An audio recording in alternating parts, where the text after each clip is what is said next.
Hello, in this video I want to show you how to fix the problem when you have stable internet connection, but you cannot browse Google Play Store or Google Chrome on your Nubia Red Magic 7. So first let's try Google Chrome and open any website. As you can see, there's an error. The same thing with Google Play Store.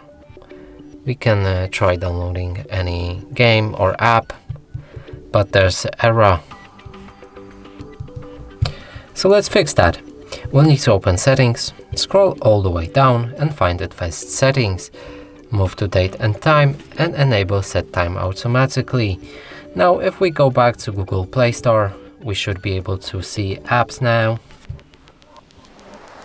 And now let's try Google Chrome, reload the page, and it also works fine.